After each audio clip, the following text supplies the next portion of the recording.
हाँ जय भीम। जय भीम। तुम्ही कुठून आलेले आहात? मैं आणि हिंदी में बोला, आप कहाँ से आए हो? मैं अमरावती जिले से आया हूँ। अमरावती शहर मेरा गांव है। कि किस लिए आए हो आप लोग यहाँ? पिछले हफ्ते यहाँ पर हमने एक दीदी का वीडियो देखा था कि जो दीक्षा भूमि की कमेटी है वो कमेटी यहाँ पर कुछ काम नहीं कर रही है। जो यहाँ का परिसर है वहाँ पर बड़े बड़े यानी घास वगैरह बड़ी है, लेकिन वो साफ़ सफाई का काम नहीं करे। तो जब दीदी का हमने वीडियो देखा तो हमने सोचा कि चलो हम अमरावती से आके ये कर देंगे। ये साथी कौन है?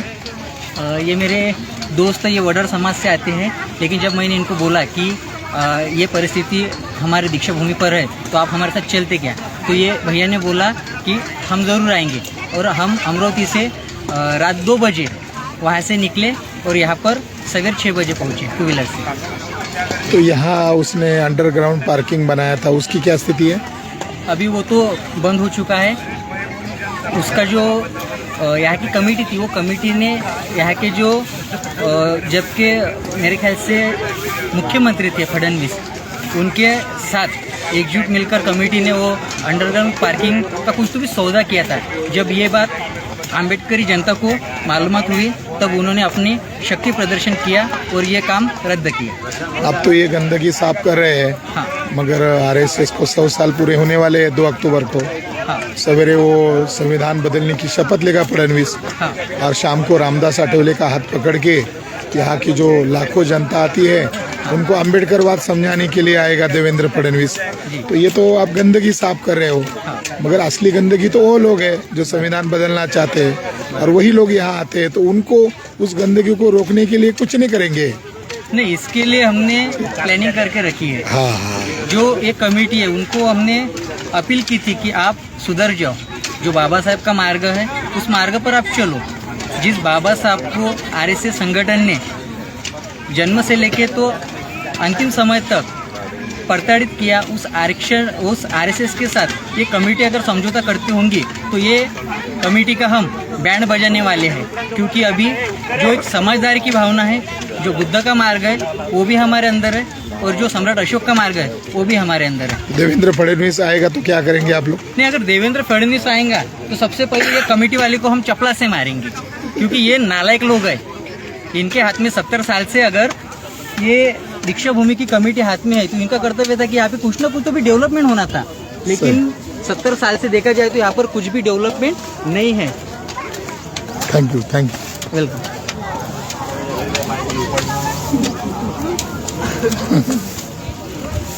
जय भीम। जय भीम। जय भीम का क्या नाम बेटा तुम्हारा? ऋषभ है तुम? अच्छा, वो क्या है तुम्हारे छाती पर? छाती पर बाबा साहब अम्बेडकर लिखा हुआ है। अरे वाह। और आपका नाम? आकाश। कहाँ से आए आप? वाड़ी नाम। क्या कर रहे हैं आप यहाँ? साफ सफाई करते समिति के लोग क्या कर रहे हैं? सब लोग सफाई करते हैं। समिति जो दीक्षा स्मारक समिति के लोग तो यहाँ दिखाई नहीं दे रहे। जय भीम। तुम्ही कुठून आले? वाडीतून आले। हे काय करत आहे? मग समितीचे लोक काय करत आहे? ते झोपून आहे? झोपून आहे ती काय करतील ते द्यावं लागते त्याच्या बरोबर नाही का, ते काढूनच फेरा लागते त्या लोकांनी. पकडत नाही हे असं आपल्याला हे काढायचं आहे, हे असं काढायचं आहे, हे बघ असं काढायचं. कुठून आले तुम्ही? जय भीम. आम्ही आलो जय भीम. आम्ही आलो आहो वाडी या क्षेत्रातून. छान. सगळेजण आमचे सगळे बसनी आलो आहो आम्ही. हां. मग समितीचे लोक काय करत आहे? आ? समितीचे लोक काय करत आहेत? समितीचे लोक झोपा काढत आहेत, दुसरे काय करणार आहेत? इथे फक्त दीक्षाभूमीला एकाच दिवशी सगळे तयार करायला जरुरी नाही आहे, तिथे बाकी दिवस पण पर्यटनाची व्यवस्था करायला पाहिजे ना, आहे की नाही? मग तिथं देवेंद्र फडणवीसला घेऊन येतील, हां. ज्यांना हे पाडायचं होतं, अंडर पार्किंग करायची होती. पण त्यांना समजायला पाहिजे ना समितीतल्या लोकांना की आपण इथे काय केलं पाहिजे. हे पर्यटन स्थळ एक पवित्र स्थळ आहे. बाबासाहेबांनी इथे दीक्षा घेतली, लोकांना समाजाकडे वळण्याचा मार्ग दाखवला. मग इथल्या लोकांना समजत नाही, इथले लोक काही चुती आहेत का? इथे आशिष द्विवेदी, मेजर कुलकर्णी नावाच्या लोकांना ही जागा क्रिकेट खेळण्यासाठी आणि गेम खेळण्यासाठी दिलेली आहे. याला विरोध करायला पाहिजे. विरोध करायला नाही पाहिजे, द्यायलीच नाही पाहिजे. ही बाबासाहेबांना दिलेली देण आहे ती आपल्या समाजासाठी. मग आम्हाला का समाजाला का विस्कळीत करतात काही लोक. आणि या अशा ठिकाणी राहणार नाही तर मग लोक जाणार कुठं. एवढा अगर वर्षातून एकदा दोनदा जसं बी वेळ मिळतात लोक इथे पर्यटन स्थळ म्हणून येतात. मग लोक येणार कुठे या नागपूरमध्ये. अरे पोरांकडे गमती पावडे हे हातात हे हातात हे आम्ही करतात देखो क्या हाल हो रहा है. अब कुछ बोलेंगे? जय भीम, नमो बुद्धाय. हिंदी में बात करें ताकि ये पूरे देश भर के लोगों को पता चलेगा. हर साल यहाँ पे जब भी अशोक विजयदशमी होता है उस दिन यहाँ पे कोई न कोई सीएम आता है या तो फिर आरएसएस का आदमी आता है. इस साल इन्होंने हमारे फडणवीस जी को बुलाया गया है यहाँ पे और ये हर साल यहाँ पे डिक्लेयर करते हैं कि हमने दीक्षा भूमि को 100 करोड़ दिए. अब कुछ दिनों पहले जब यहाँ पे लोग गए दीक्षा भूमि के समिति के पास कि आपने अभी तक काम क्यों नहीं पूरा किया गया. यहाँ पे एक लाखों की संख्या में लोग आते हैं तो आपका ये जो यहाँ पे जो बुक के स्टॉल लगते हैं, एशिया का जो सबसे बड़ा स्टॉल लगता है, तो उस स्टॉल को लगने के लिए और लोगों को रुकने के लिए अरेंजमेंट क्यों नहीं हुआ. तो उनका जवाब था कि हमारे पास पैसा ही नहीं है. और अगर उनके पास पैसा नहीं है तो ये जो 100 करोड़ रुपए है जो ये सरकार ने दिए हैं, जो ये हर साल डिक्लेयर करते हैं, वो 100 करोड़ रुपए गए कहाँ. उसके बाद यहाँ पे बहुत सारा धम्म दीक्षा आती है, बहुत सारा फॉरेन फंडिंग आता है. अगर आपके पास ये ग्राउंड की हालत देखिए आप. ये ग्राउंड क्लियर करने के लिए यहाँ पे लोगों के लिए जो हमारे पूरे देश से विदेश से लोग आते हैं उनके लिए रुकने का अरेंजमेंट आप नहीं कर सकते हैं.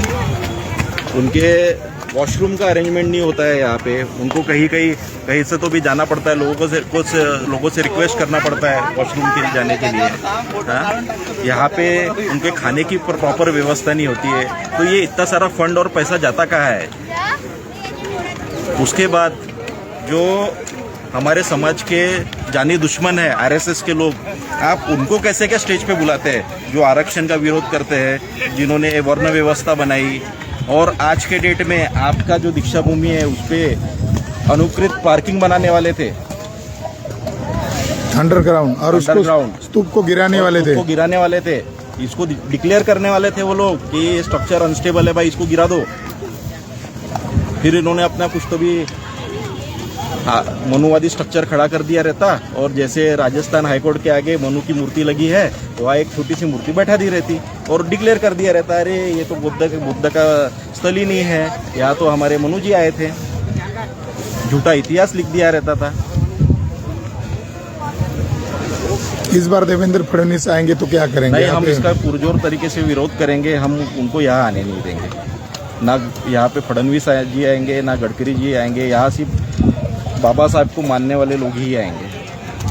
क्योंकि उन लोगों ने क्या समझौता किया था समिति के लोगों ने, अभी तक वो गुप्त है. क्योंकि वो फडणवीस ने असेंबली में घोषित किया था. हैं? उन्होंने क्या समझौता किया? मैडम आइए. जय भीम. जय भीम. सर ने अभी बताया यहाँ पे कोई राजनीतिक पक्ष के नेता नहीं आएंगे, तो इन्होंने तो बुलाना ही नहीं था. क्योंकि सुप्रीम कोर्ट में इन लोगों ने लिख कर दिया है, तासु गवई सर ने, कि हम कोई भी राजनीतिक पार्टी को यहाँ नहीं बुलाएंगे कभी भी, क्योंकि ये धम्म भूमि है.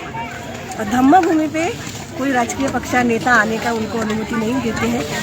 आप देखिए कहीं पे भी अगर हम जाते हैं तो राजनीति हर जगह चलती है. समिति वालों ने भी राजनीति किया, इन्होंने सुप्रीम कोर्ट की अवहेलना भी की है. ये जनता को अभी तक पता नहीं है, लेकिन जनता जाग चुकी है सर. समिति सदस्य अभी सर अगर देवेंद्र फडणवीस आएगा तो आप क्या करेंगे? नहीं, आने ही देना नहीं है. देखिए पहली बात तो हमारे वो उसूल के खिलाफ है कि हम उनको आने नहीं देना चाहते, लेकिन संविधानिक तौर पे वो मुख्यमंत्री है तो वो दर्शन करने आ सकते हैं. तो सवेरे शपथ लेता है संविधान बदलने की, और इधर शाम को रामदास आठवले का हाथ पकड़कर नीला ऊपर से कलर वाला जैकेट पहनकर बाबा साहब की दुहाई देने आता है. तो उसको आने क्यों दिया जाए? जो अंडर पार्किंग बना के स्तूप को गिराने वाला है तो उसको आने क्यों दिया जाता है? नहीं, अंडर पार्किंग वो तो कर नहीं और वो सीएम है कहाँ? वो तो घोटाला करके आया हुआ सीएम है। ये तो जितने भी अभी बीजेपी वाले सब मशीन से घोटाला करके आ रहे हैं, ये सभी जनता को, सिर्फ बहुजन लोगों को ही नहीं, तो जितने भी एससी, ओबीसी, एसटी जितने भी लोग हैं, सारी जनता, भारत की पूरी जनता जानती है कि कैसे घोटाले करके आ रहे हैं। लेकिन यहाँ नहीं आने देना तो हमें भी थोड़ा खराब लगेगा।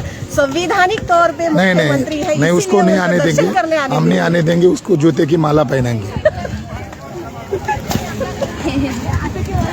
जय भीम। जय भीम जी। आप कहाँ से आए हैं? मैं पूर्व नागपुर से आया, वर्धमान नगर। क्या करने आए आप यहाँ? मैं ये साफ सफाई करने आया। समिति के लोग क्या कर रहे हैं? मर गए।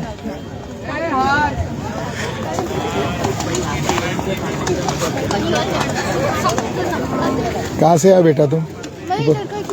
नागपुर का। क्या नाम बेटा तुम्हारा? आर्यन। आर्य। आर्य बुद्धिस्ट शब्द है, अच्छा नाम। तुम्हारा नाम बेटा? मेरा नाम सहर्षा। सहर्षा। क्या करने आए बेटा यहाँ? यह साफ सफाई, पर अभी हम लोग अभी रील बनाने का सोच रहे हैं। गुड, बताओ, बनाओ बनाओ। और ये बताओ सभी लोगों को,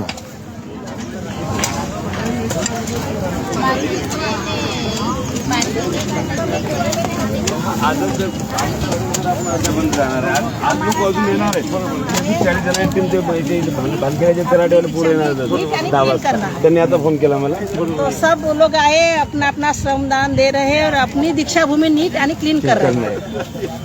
तो सब क्या लगता है आपको, यानी यहाँ जो नागपुर की जो दीक्षा भूमि है, जिसको यहाँ का सारा देखरेख करना चाहिए था, अभी सम्राट अशोक विजयादशमी जो है वो भी आने वाली है और ऐसा लग नहीं रहा है कि यहाँ पर पूरी तरह से तैयारियां हो गई है, तो समिति को क्या कहना चाहेंगे आप? समिति को तो यानी कोई बोलो या कुछ करो उसको शर्म नहीं आती, और ये समिति वाले बेशरम हो चुके हैं, ये पूरे बेशरम हो चुके हैं। बेशरम नहीं रहते तो दीक्षा भूमि ए ग्रेड की है, तो इसकी हालत देखो। अभी तक इसकी इतने दिन हो गए जब से बनी होगी, तब की तो पता नहीं, तब से तो इन लोगों ने पेंटिंग नहीं की। उस दिन सुधीर फुलझेले आए अगले संडे को, वो बोल रहे थे हमारे पास फंड नहीं है।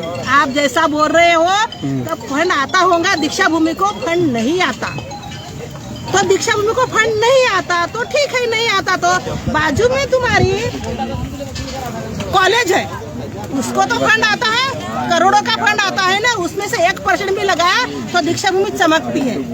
और जब ए ग्रेड की दीक्षा भूमि, उसको फंड कैसा नहीं आता? ये क्या बोल रहे हैं, हमको पागल समझ रहे हैं?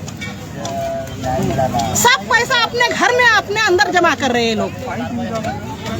नहीं इसको पैसा आता तो इसकी जिम्मेदारी छोड़ देनी चाहिए, पद से वो सब लोग इस्तीफा देके मुक्त हो जाना चाहिए।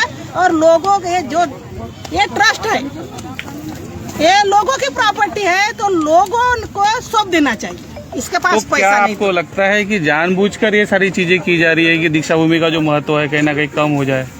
ये जानबूझी कर रहे हैं, क्योंकि जो लाखों लोग आते हैं, ऐसी गंदी रही, ऐसी असुरक्षा रही तो लोग आना बंद कर दे, यही इनके मेन इसका वही साजिश है, उद्देश्य वही है कि बिन बुलाए इतने लोग आते हैं।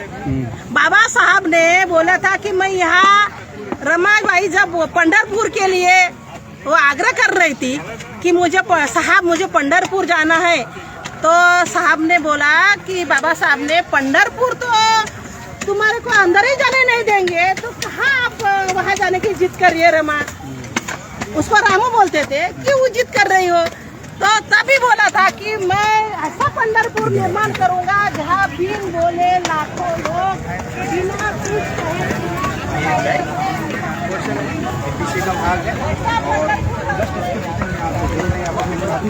मैडम आप कहाँ से आए मैडम? नागपुर से। जय भीम। जय भीम, जय भीम सर। कोराडी रोड पांजरा से आए हैं। ये क्या कर रहे हैं आप लोग?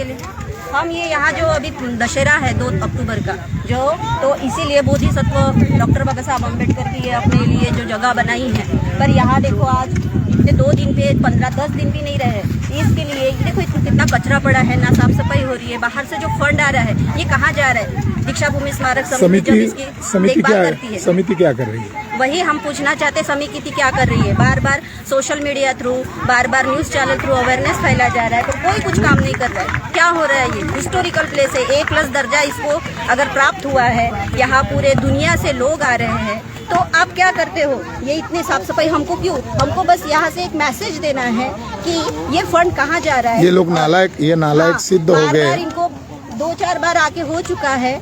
जो ये समिति आज जो गठन किया है, उन्होंने बोला गया बेटा तुम बार-बार। कहाँ से हो बेटा तुम? क्या नाम तुम्हारा? कौन से कक्षा में पढ़ते हो? क्या करने आए हो यहाँ? और यहाँ के लोग क्या कर रहे हैं? सभी अपना योगदान दें। ये जो समिति के लोग क्या कर रहे हैं?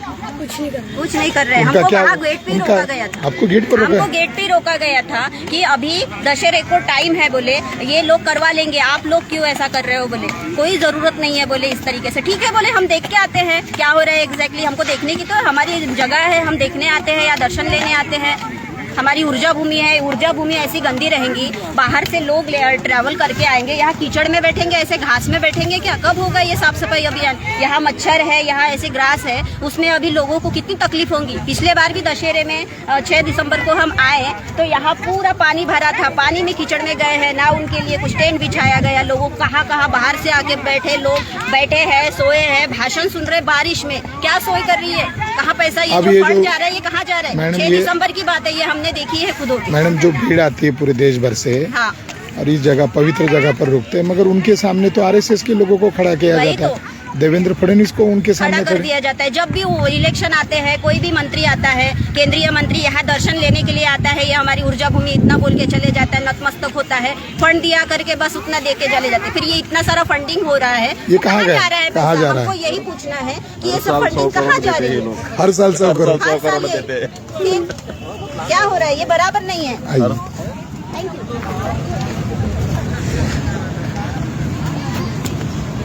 इधर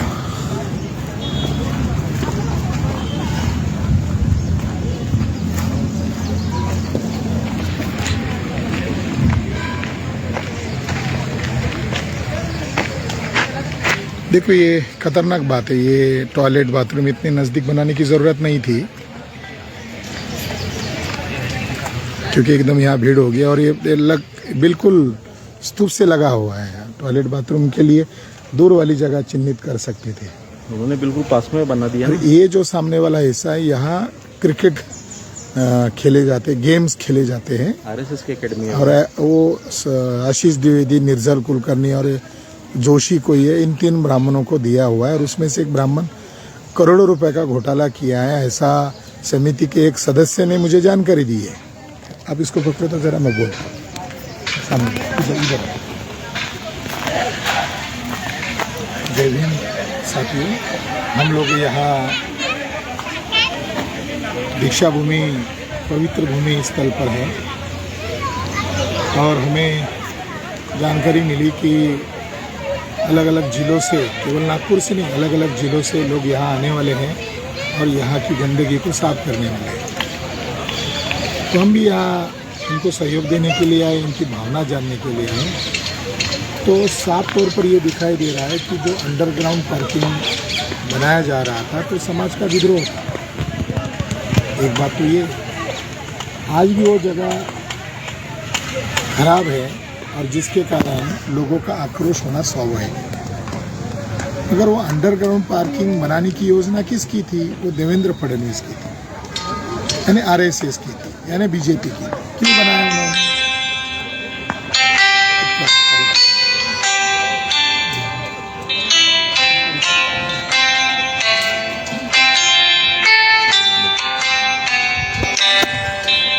आरएसएस बीजेपी की साजिश, क्योंकि आरएसएस का भी शताब्दी वर्ष होने वाला है।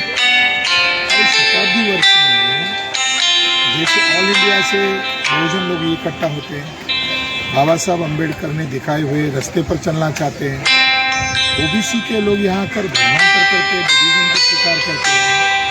तो आरएसएस के लोगों के लिए ये जो बौद्ध स्थल है, ये जो बौद्ध धर्म का केंद्र है, ये इससे उनको बहुत बड़ा खतरा महसूस हो रहा है। और दशहरे के दिन आरएसएस के लोग यहाँ इकट्ठा होने वाले हैं, तो शायद इस भावना के तहत उन्होंने योजना बनाकर इस जो स्तूप है, स्वामी शांति का स्तूप याद दिलाता है, या सम्राट अशोक की 84,000 विहारों को याद दिलाता, उसका एक प्रतीक है जो आधुनिक भारत में डॉक्टर बाबा साहब अम्बेडकर के द्वारा चलाया गया बौद्ध धर्म के पुनर्जीवन का कार्यक्रम है, उस दीक्षा समारोह की याद दिलाता है।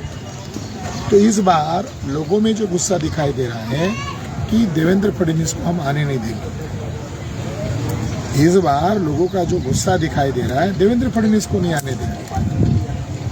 और हम लोग भी ये प्रण लेते हैं कि देवेंद्र फडणवीस को इस पवित्र दीक्षा भूमि पर आने नहीं देंगे।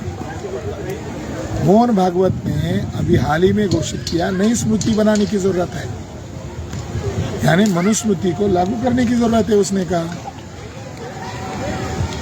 2024 में घोषित किया 400 पार बना है, 400 पार सीट जितानी है। काय के लिए जिताना है? तो बीजेपी के नेताओं ने कहा संविधान बदलना है, हिंदू राष्ट्र की घोषणा करनी है।